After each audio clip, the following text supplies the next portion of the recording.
You're listening to Don't Take Bullshit from Fuckers with your hosts Greg Barrett and Kane Holloway.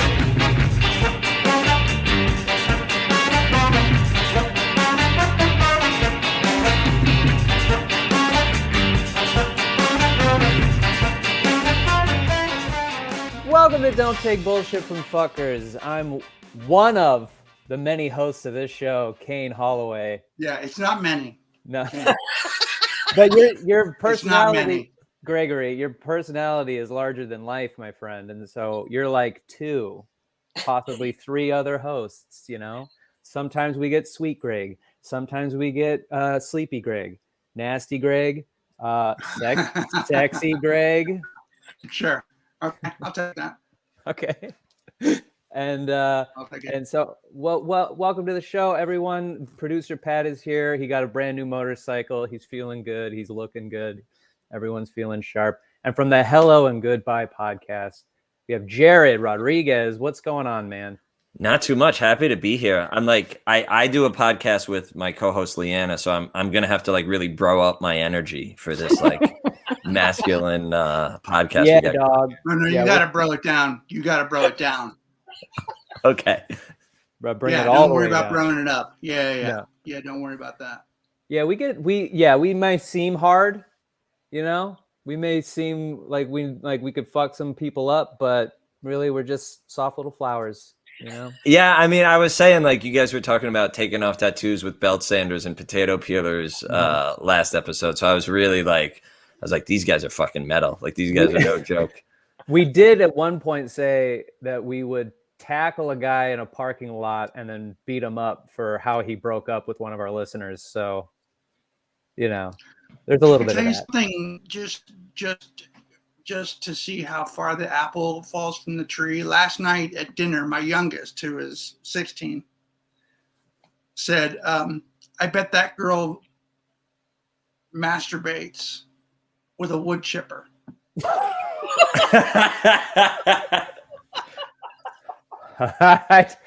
Wow. And we all dropped our forks. Whoa. That was from Mighty. Wow. How do you even come back? Later on, she changed it to woodchuck. Which one's worse? I can't decide. Well, they're both pretty bad. Yeah, you have to trap a woodchuck, and then you have to make it do something that you could masturbate to. And a wood chipper, you could just flip on and get on top of. So, and so those are. It's the so most violent image. It's because you have to be outside. You know, like I immediately I think of Fargo. Yeah, totally. So, I don't know. Somehow, like, be outside is part of what is upsetting you about it, Kane. You have to be outside to do that. You can't you can't go into the privacy of your own home and turn on your wood chipper and jump on top of it. Plus, also, I feel like someone yeah, there's the vibration, but then someone also needs to be chucking in wood for you to really like get the full effect of masturbating with a wood chipper. So two people are involved in this whole ordeal. I would say if the woodchuck is consenting, then that's the better option. That's the least offensive option. Of course we want that. Yeah. The woodchuck just gives you a nod. Mm-hmm. Sure. I'm here of my own free will.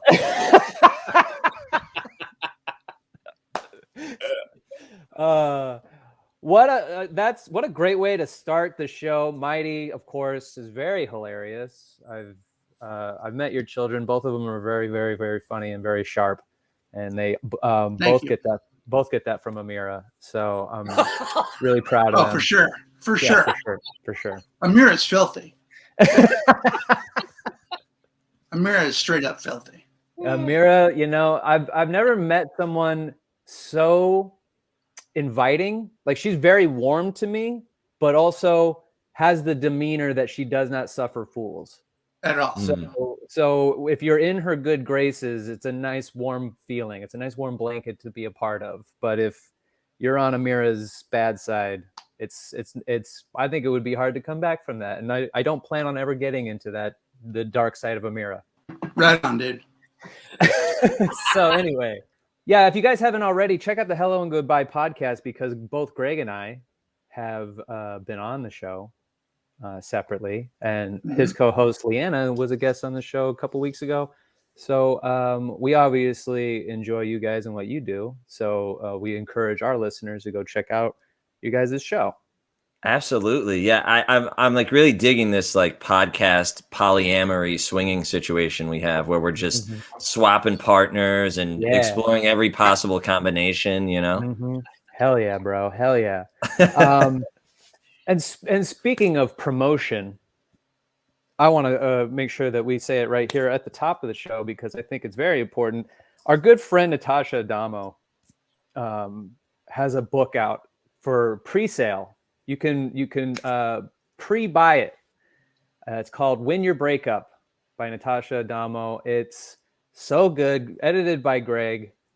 And we want those numbers up. Go out for Christmas, pre-order that book, get ready to have like a belated, because I think it comes out January. And so make sure you go and get pre-sales for Win Your Breakup by Natasha Adamo. And you can follow, if you follow us, you'll see us post about it, see our copies and everything. And go follow Natasha because she's always promoting it. And if you love the show, you obviously love Natasha. So go check out Win Your Breakup. Let's get to a question. Jill says, this is a post-narcissistic / sociopath dating. Hi, Greg and Kane. I haven't been a long-time listener of the podcast, but Greg, longtime fan from the old Ask Greg videos. So I apologize. That's a nice dig at Kane right there. Just a little underhanded dig at you. You know. It's all right. I don't have any Ask Greg videos. Ask Greg is so deep. That's so deep into my career. Yeah, that was around for a summer. And it was videos on YouTube. Early days of YouTube. Yeah. Wow. And I think I got 40, maybe 50 likes. Nice. It was like when YouTube was just Ask Greg and like Keyboard Cat were the only things. Yeah, exactly. That's all there was. Yeah. It was just me. It was Ask Greg and Keyboard Cat. That's it. Well, I've been a fan of Greg since Ghost Attic, the candy review show that you did on Instagram. Oh man, almost ruined my family that show. That's my favorite show. They thought I was completely insane. Well, it was insane. Yeah, you were talking to a puppet monkey in your attic, talking about bad candy, and bro, I was here for it. But I understand why you'd want to stop doing it. Anyway, she says, so I apologize if this is a scenario that already has come up. Sorry this is long, but want to give you the entire situation I'm trapped in. I spent 4 years in a very mentally abusive, physically and financially draining relationship with a narcissist and now proudly self-proclaimed sociopath. I'm owed upwards of $30,000 in past rent, DUI bailouts, attorney fees, covering car payments, his SR22 insurance, cell phone bill. He lived with me. I got in way over my head and completely lost my self-worth. He finally moved out while I was at work and with one of many girls I later found out he was cheating on me with. Oh, he moved in with someone that he was cheating on her with. That's great. But she finally feels like she has some freedom. She shut off his cell phone, which was in her name. She even paid an early termination fee, changed the locks, blocked emails, social media, done, right? No. Started working on relearning who I am, started wearing makeup, doing my hair, dressing super cute again because I can do it for myself and not get accused of cheating. I actually like myself again. 1 year later, find out he's in jail for DUI number 4 in Nebraska. And his then second girlfriend gets a hold of me to get help with how the process works. She goes on to tell me that she reached out to his sister-in-law. His whole family disowned him and kept me earlier. And then she said that you were really cool and nothing like he said. He told me that you were mentally unstable. You go into deep depressions and got fired from one job for staying in bed for days and no call, no shows. And were on probation at your current job several times because of it and verbally, physically abusive. That was him. He had 14 different jobs and 3 different bands in that 4-year period. Meanwhile, he called me. Those were good bands. Oh, man. I bet those are great bands. You played for that band, didn't you, Pat? Oh no. Was the band called 14 Different Periods? Cool band. 14 different. I love that this guy was in bands. Oh, This of course is he what makes was. people. This is what people hate. Makes people hate musicians. I know. Dude, we're gonna make it one day. Well, can you at least pay your cell phone? I'm creating.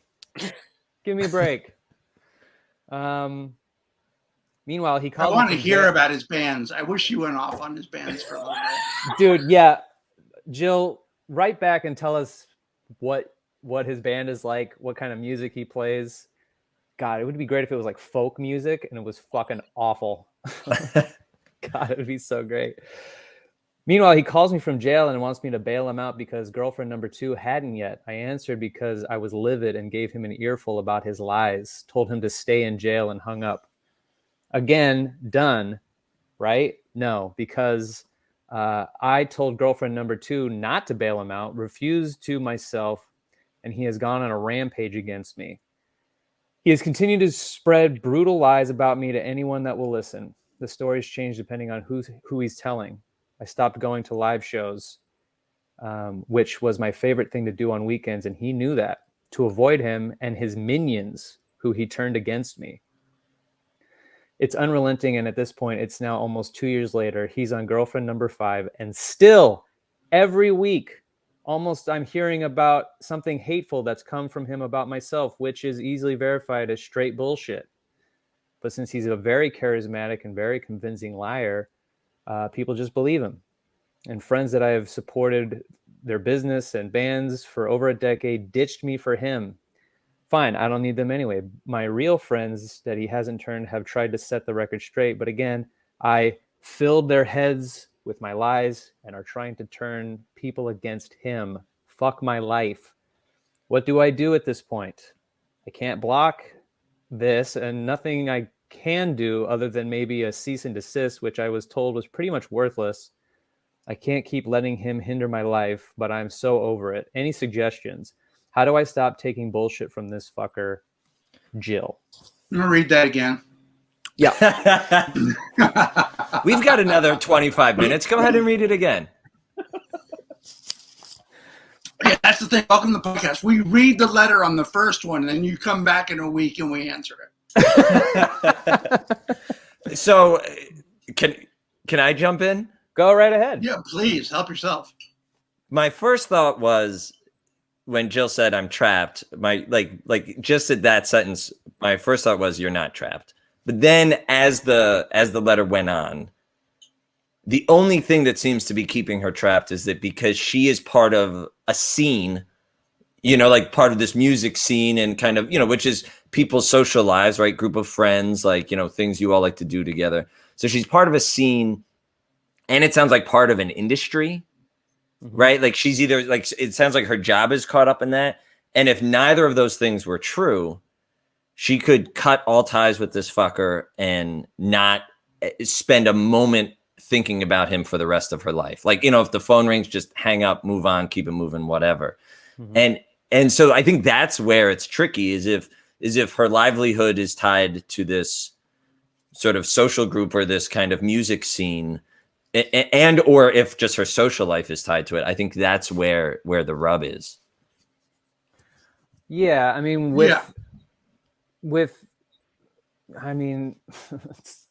it's difficult to you can't stop people from talking shit. There's there's no like button you can press on a person that'll make them stop talking shit about you. And since this person is not willing to listen to reason and would rather just make you out a villain, I think the best and only thing that you can do is live your life, within a very safe parameter, like go out and be where he might be. I mean, go where you feel comfortable. And if he happens to be there, that sucks. But I don't think you should allow this dude to dictate where it is you go, just as long as you're safe. I want to make that very, very clear. Just like if this dude doesn't, I just don't want you to be put in a position where you might get hurt. But like you can't stop them, and therefore I think just don't tell your friend group and tell everybody around you this guy doesn't exist anymore. He's a ghost. You ghost his attempts. Your friends trying to set the record straight with other people. Just tell them, hey man, it's none of my business. In fact, I could care less what that guy thinks of my friend. I could care less what that person thinks. I love her. Jill, she's a shit. So he can think what he wants. But you know, and whatever. And if you're like one camp doing everything they can to try and stop the rumors from spreading, and one camp trying to spread the rumors, it's like you're both clamoring to be understood by people who are like, oh shit, I got to pick a side. Don't pick a side. You know what you did and what you offered him and what it is that you like he got from you. And since there's no convincing him of the other way, it's like, well, why put in the effort? Yeah, I mean, the only way is to like sort of like just be above it all, right? Like you're right. If you and your friends are like trying to like, no, that's not true, and actually he's the one who did all these things, like it just feeds into it in a way. Right. I mean, like, and I'm with you, Kane, but part of me says if you can like find a new scene, you know, like if you like, you know, like because with some people who are this toxic, like sometimes the only thing is to just like remove them from your life in every way possible. Right. But I think if that's not possible or not something that Jill's interested in doing, the way you described it is like absolutely perfect. Like he's just persona non grata. Like, and if people, you know, like if you get the calls, like just don't take him. If people come up to you and be like, oh, I heard this, like blah, blah, be like, I don't talk about him and I'm not really concerned with what he's saying about me. So, yeah. You know, you just got to be above it. It sounds like she lives in a small community. You know, where she's sort of, I mean, the fact that she can't go out to live music because he might be there tells me there's one venue. Sure, yeah. You know, like there's, you know, it's, I mean, maybe she's in if she is in a bigger place, then she has plenty of options. Right. You know, but mostly we just want to know what his bands were like. God, I just want to know what his bands are like. Yeah, give us at least like 4 band names that he used at some point. Oh, yeah. To describe his band. Oh, yeah, and his band names. Yeah. But also how he would describe his band. Yeah, and if like any of his bandmates decided to like get like a band name or like a stage name, like one of them was like, all right, I want to be our version of Flea, and you know, and they're like, I'm Tick, or you know, some bullshit like that. You know, like let us know all the grimy, gritty details about this guy's fucking endeavors into the music business. Oh God, I would love it. I would love to just drop a band name randomly, and you know, it may or may not sound like we're shitting on it. Who knows? You know, because fuck that motherfucker. Yeah, fuck that guy.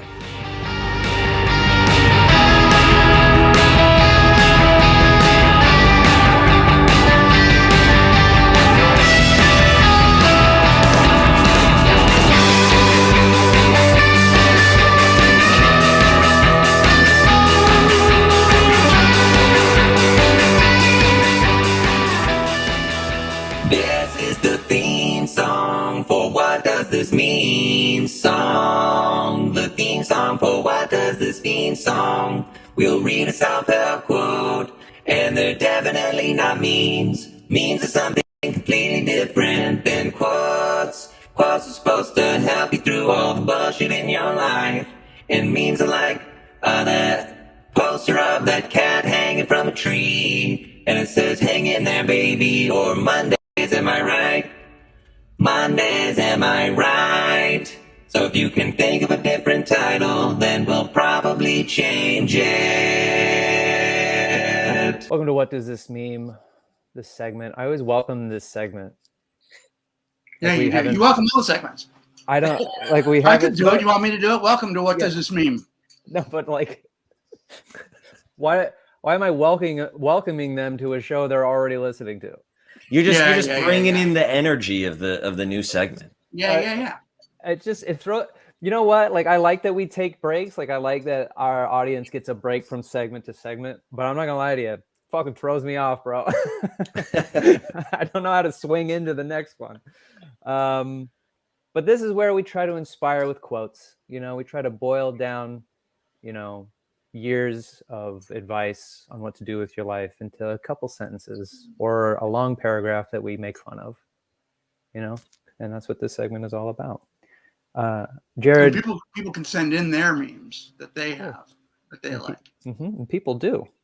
Yeah, DTBF podcast, FF podcast at gmail.com. That's correct. And we can also send them to our Instagram, DTBFF podcast. We got one in from Amanda Commanda. She says, tough times never last, but tough people do.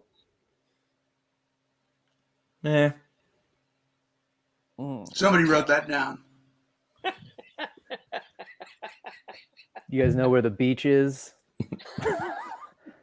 I thought it was this way. Have you seen my volleyball? Because I'm a tough person. Get it, Greg? Yeah. It's great. I mean, it's sure. Great, you know, like it's a great visual for a podcast. Just while you absolutely. If you are watching the show on the Patreon, you're welcome. My whole response to that quote is just a long pause and then the word sure. You know, which is like I'm not angry at it. It's also not particularly profound. Like, okay. Yeah. Yeah. Okay. All right. Jared, do you have one? I do. See now that I kind of shit on that one, I'm nervous that you guys are gonna shit on mine. So I've been on like a deep Alan Watts kick. If you all know Alan Watts, he was like this, like Zen fucking crazy dude in the like the 60s or something. When we attempt to exercise power or control over someone else, we cannot avoid giving that person the very same power or control over us. No, that's good. Okay. Can you one more time read it one more time? Let me take it in. When we attempt to exercise power or control over someone else, we cannot avoid giving that person the very same power or control over us. Okay. Here's why, because I feel like I was coming on Don't Take Bullshit from Fuckers, and I feel like this podcast is all about like boundaries, you know, and like, you know, like deciding what you want to let into your life and what you won't. And like, I think what makes that hard for some people is because they're like, if this person would just change, if they would just love me the way that I want them to or whatever, you know, if you get too attached to what you need the person to do and trying to get them to be a certain person, like then you are trapped, right? Then you are fucked. And it's like, just, okay, I'm going to tell you where my worth is, where my values are, like where my boundaries are. And if you're with that, cool. And if you're not, like, I'm keeping it moving. Yeah. I like that. I think, and that it's very apropos of our first letter in segment 1. Like, you trying to control his narrative of you is giving him control over you.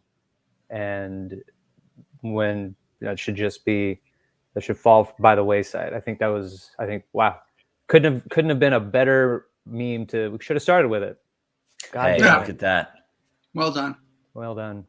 Just trying to bring in some value, fellas. Very good. You're crushing it, Jared. Crushing it. Greg, do you have one? I have a really, really long one, and I'm debating whether I should read it at all. Okay. I have a couple. Do you want me to do mine and then see how you feel? Yeah. Why don't you do that? Okay. I got one that says, the difference between stupidity and genius is that genius has limits. You broke up right at the end there. You froze. Read it again. Fuck. Or maybe that's the way or maybe that's the quote. That's the quote. Hold on, I'm gonna do this one instead. Wait, you're gonna leave us hanging on that one? Yeah. No, do it again. No, I'm not doing that one. Nope. Why? Because I don't like it. I'm gonna do this one instead. Age is an issue of mind over matter. If you don't mind it, doesn't matter. That's another groan from me. Yeah. Yeah, that guy thought he was pretty clever. That was Mark Twain. Is that true? That guy definitely thought he was clever. Yes, That's for true. sure. I love that our show is taking down Mark Twain. Dude, we take down Mark Twain, Buddha, Gandhi. I think we went after one time. I think we went after an Oprah quote once. Oprah quote. We shit on Oprah. Someone who I quoted myself, and you guys shit all over it. Yes. Yep. Mm-hmm. Albert Einstein can eat a dick. Like, let's just give it to everybody. Yeah, totally. Hey, and while we're here, we might as well do this one. And I'm standing by it whether you like it or not, because Eminem and Dr. Dre just dropped a new song today for Grand Theft Auto 5. And one of his lines in the song is, God is my alias, so if I don't have faith in me, it basically makes me an atheist. Cosign. Yo, that's some higher power right there, baby. He believes in himself. God is his alias. Have you read the quote? Yes. It's genius rhyme scheme, Greg. It is like a Christopher Nolan Tenet like circle on itself. It's like God is my alias. So if I don't believe in me, okay, but that's God doesn't believe in God. That makes me an atheist. Yeah. It's like a snake eating its own tail. Absolutely. Jared. I actually have one on aging since that just came up. The one you did right before that I did not like. I actually heard this recently, and I turned 40 this year, and I'm excited about it because I think this is true. And it's aging isn't for sissies, which I think is 100% true. Like, you got to be fucking tough to get old. Like, yeah, you do. When shit starts falling apart and you have to deal with it, you know. Oh fuck, dude. Yes. Yeah. Yeah. Aging isn't for sissies, man. No. Isn't there also a quote? There's a song, or I think it's a song that's, if you're gonna be dumb, you got to be tough. I think that's a song. If you're gonna be dumb, then you got to be tough because you're gonna hurt yourself a lot. Oh. I really brought it down. Yeah, man. I don't know.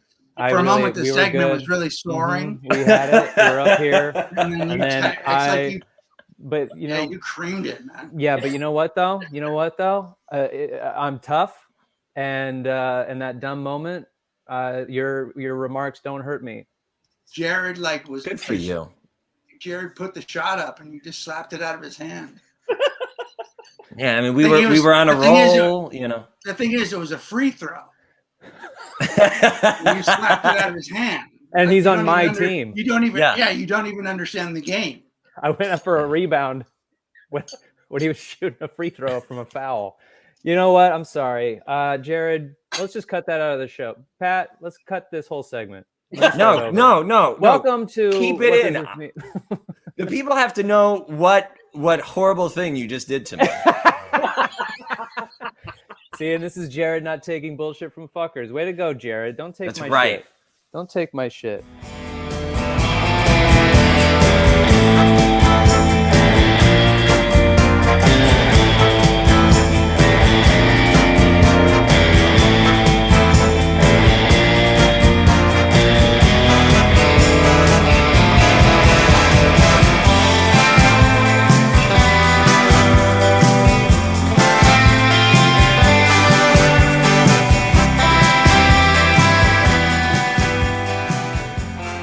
Thank everybody for coming to our live show December 18th.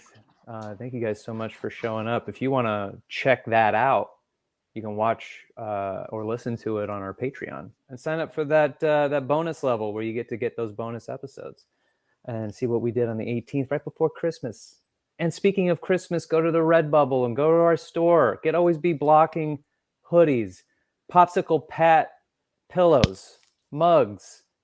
Drink your coffee while Pat seductively licks on a popsicle and stares at you while you put your lips to a cup. Yeah, get a pair of socks. Don't take bullshit from fuckers socks. They're so comfy. I think a Popsicle Pat pillow is if your office does like a white elephant, you know, like gift swap, like just throw that in there. It's perfect. Dude, holy shit. That is, I would love for our show to I would love swag from this show to be office white elephant gifts. That would bring me a lot of joy. I would love someone to get a pat pillow who has no idea who he is. Yes. Doesn't get the reference at all. Just loves it. Just loves it. Yeah. Just like, this pillow really got me through a dark time in my life. I don't know who this man is, but I actually owe him my life. I also think it would be really funny if they pretended to know who he was. Like, they are like, oh shit, yeah, this guy. But they don't know at all. And they're like, yeah, I remember the thing he was in for sure. Thank you. Oh God! So go to the link in our description. Also, there's a link in the bio at our Instagram at DTBFF Podcast. So yeah, last week I mentioned in passing that I got fired for sexting on the job when I worked at a mattress company. Like one of our listeners who works at a mattress company. That bums me out so much. What's the matter? Why? It just bums me out. Just that the guy at the mattress place is taking his dick out at work. Well, I wasn't taking my dick out, Greg. I was talking about my dick in full description while looking at mattresses and selling them to people. There's a very big difference. So fucked up. What are you talking about? And when our listeners wrote in, it's just unclean. It's unclean. Yeah. Well, don't get your mattresses at Sleep Country USA in 2004 or 5 or whenever I worked there. So we had listeners write into the show that were saying like, okay, you can't just leave us hanging. What's the story? This is actually when I met Kelsey. So it's actually way past 2005. What am I talking about? Yeah, this is when I met Kelsey, and we were going pretty hard in the paint in our first meeting, and I neglected my job pretty egregiously, so I could go off into a corner and sex with my new girlfriend. Okay, now wait. When you're saying sexting, are you just sending text messages, or are you speaking things aloud? Are you sending pictures? What's happening? All of those things, like all of the things you just said, except for the pictures. I've never sent her a dick pic, but I would like receive like messages or whatever from her. And actually, now that I think about it, I should probably not say it was Kelsey. It's okay. Kelsey said enough stuff about herself in her own stand-up that is so much. Oh my God, Kelsey's the most open, vile, unclean. She is vile. She's unclean. Disgusting. Mm-hmm. That's right. So there's nothing you're going to say about her that's going to surprise anybody that listens to her podcast or watches her stand-up. Yeah, we're not like worried about turning off her evangelical Christian audience, right? No, not at all. No, I don't know. Like, after when we were together, it wasn't really even like thing. I would have just said, but it is funny because like I remember when the things that she has taped for like Tonight Show as material, like I helped her work on. Like there were times where I'm just like she was like, here's a really funny story about a dildo, and I'm like, yeah, that is a really funny story. You should do that on stage. So I would encourage her disgusting behavior, and then but then what she preaches on stage, she practices in real life, and that and you got to love that authenticity. And so she brought that into our relationship, and we were sexting. But this is also coming off of the heels.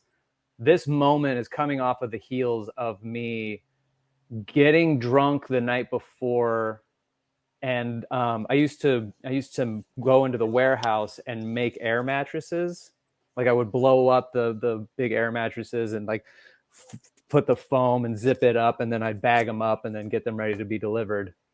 And I got hammered the night before, went in, hungover because I stayed up till like 3 a.m. drinking, and my shift started at 6:30 a.m. And so I still smell like booze. And they had memory foam, and the beds came in this big box that when you cut it open, there's like all the stuff to make the bed and this. And I thought, hey, I'm a little tired and no one's around. It's really just me. I'll get in the box, close the flaps, and rest on the memory foam. And then I was like, I'll just shut my eyes for like 20 minutes. 3 hours later, Wow. the box opens up and like a newborn baby, I'm like, oh, what is happening? And my boss is there, and he was like 3 rungs down from like the main boss. He didn't even know he had no idea what to do in this situation. He's never caught someone sleeping inside a box like a newborn kitten. So they're just like, I don't even know what to do here. They started laughing, and they're like, they tried to call the boss, and they couldn't get a hold of him. So they just said, look, we're going to reprimand you. You go home now, and then come back like a couple of days later. And then I came back, and they're like, you're lucky that they disciplined you then, because we would have fired you for that. So you're on thin ice. And then I met Kelsey, and we started sexting, and I would send little memos and not do my job, and they would hear me talking dirt. That's the best. You like muttering like a fucking creep in the corner, like with your like lecherous voice on. Yes. And then I'd send that out, and my boss is like, hey, what are you doing over there? And I was like, nothing. Making air mattresses. What? Come here. So we overheard your entire conversation. Can you do an impression for us of like what one of those voice messages might have sounded like? Oh, no.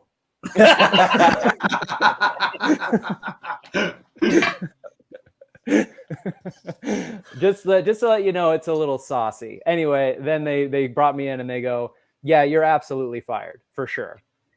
So pack up your shit, take your dirty, disgusting, unwashed phone, and get the fuck out of this mattress warehouse. And I did. And, that's great. Did they say why? Like, did they name like, because we hear the like X-rated stuff you say into your phone while you're supposed to be working? Yeah, and it's also that I showed up smelling like booze and fell asleep in a box, and would show up late and then take long lunches.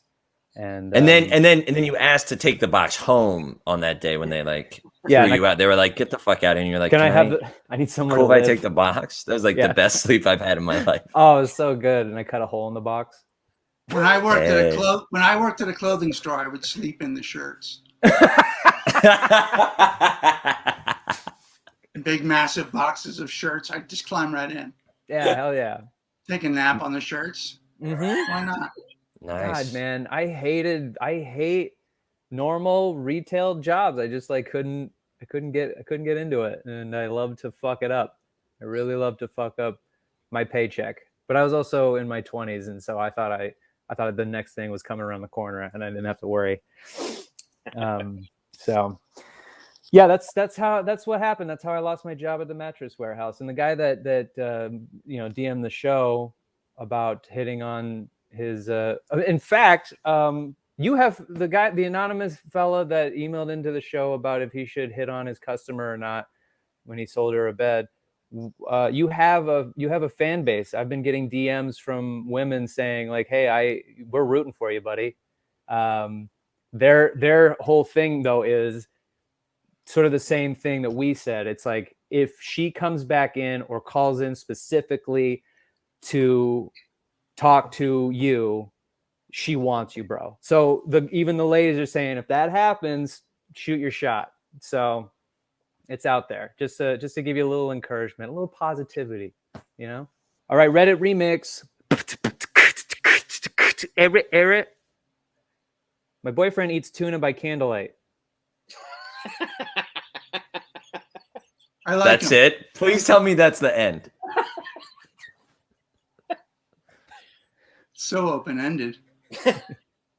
He eats tuna fish sandwiches in the bathroom by candlelight and calls it a vibe. What the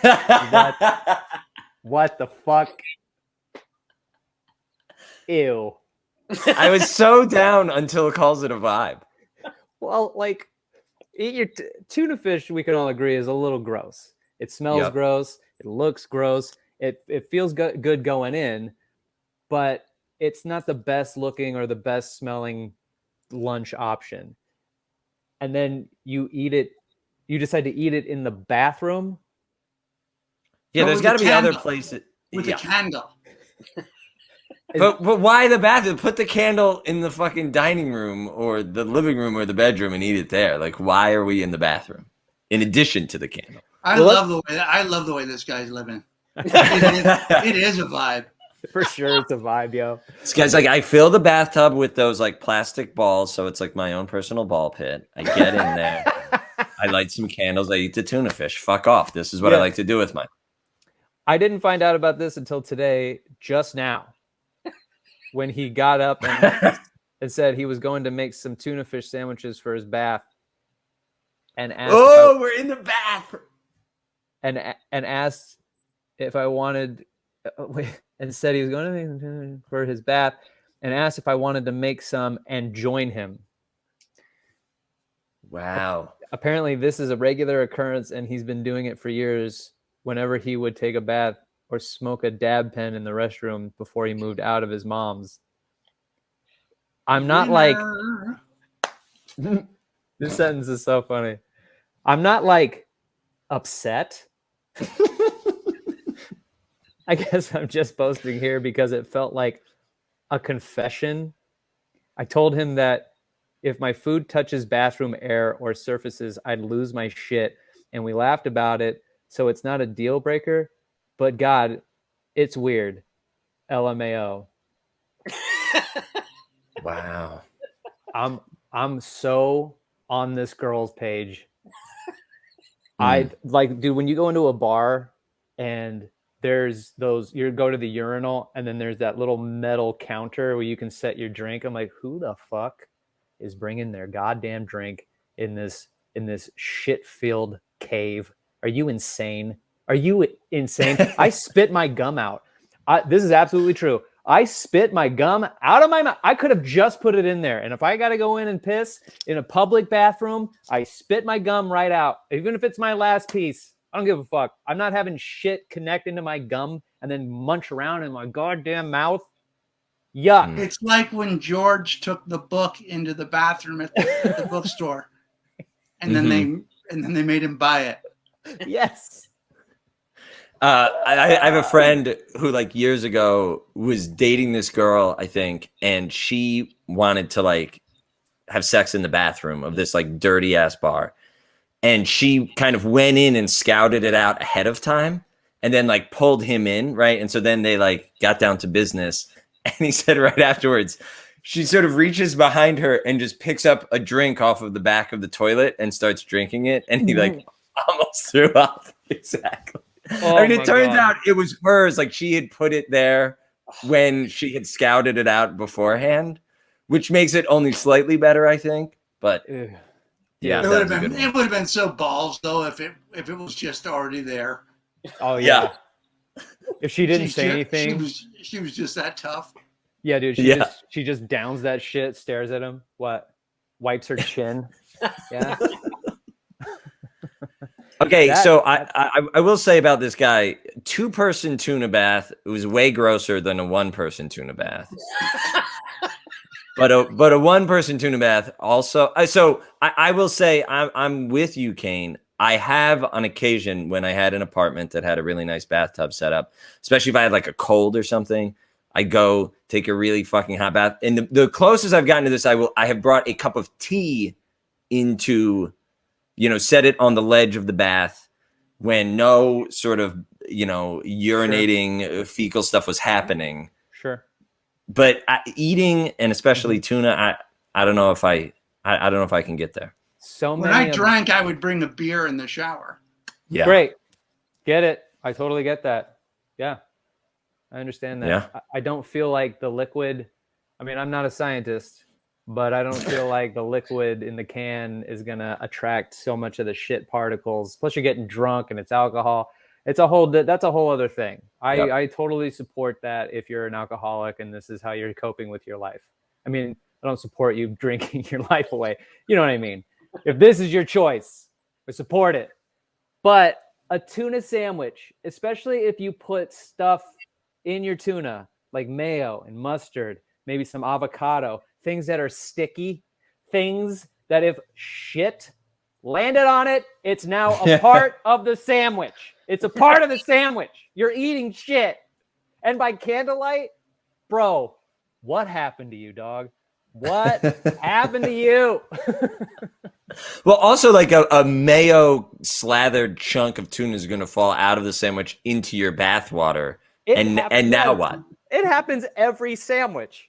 There's not one time someone was eating a tuna sandwich and got all of it inside themselves. It never happened once in the history of tuna sandwiches. That has never happened one time.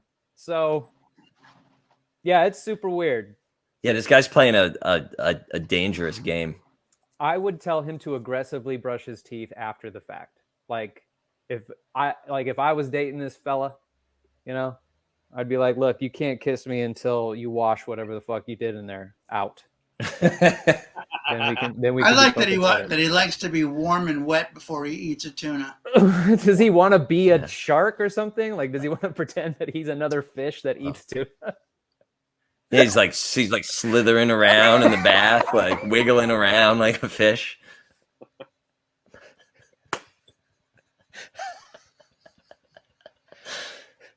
Talking dirty to the sandwich, like you thought you were gonna get away, didn't you? You little tuna. I caught you in my net. God, is that funny? There's always a bigger fish. Hey, let us know what you think. Do you think that that's psychotic? Would you eat a tuna sandwich in the bathroom? What do you do that's super weird? What do you eat in the bathroom, if anything? Let us know. You can email the show at dtbffpodcast@gmail.com or DM us about it at dtbffpodcast on Instagram. Also, if you want, you can talk to our other fans about what weird shit it is that you do on our Discord. Go over there. Why not? You can also check me out at Kane Holloway on Instagram. And the show as well. Where can people DM you, Jared? So, oh shoot, I should know our Instagram. I think it's at Hello and Goodbye Podcast on Instagram. At _ Leanna Joan is my lovely co-host, and then I am at The Real Jared Rodriguez with an S. Mm-hmm. Nothing of any kind of import or entertainment value happens on my Instagram, so follow the show. Oh, okay. Greg, what's the question? What is your? It's ckers right on Instagram. Mm-hmm. Yeah, and coming up really soon, Amira and I are going to be coaching dating together. We're going to be my God! We're going to be giving a course on how to meet and get and have a relationship. Ooh. Yeah. Hell yeah. Sign me up. Yeah. Do you have a name for it yet? Do you have a name? No, we don't have a name for it yet. Ooh. Well, I support this fully.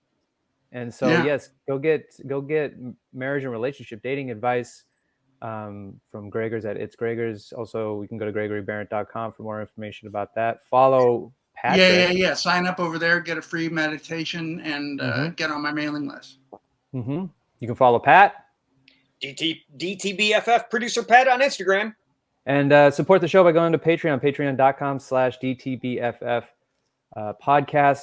Jared and Leanna joined us for a bonus episode over there where we talked about if vulnerability is sexy in a man. So check that out.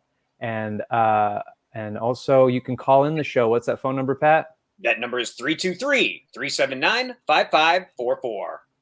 Don't take bullshit from fuckers. Fuck them. Hey there, if you like the show, you can find bonus episodes and more at our Patreon at patreon.com/DTBFF podcast. And then rate the show 5 stars on iTunes because it's the right thing to do. All music by the Rating Monarchs, produced by Patrick Kelly.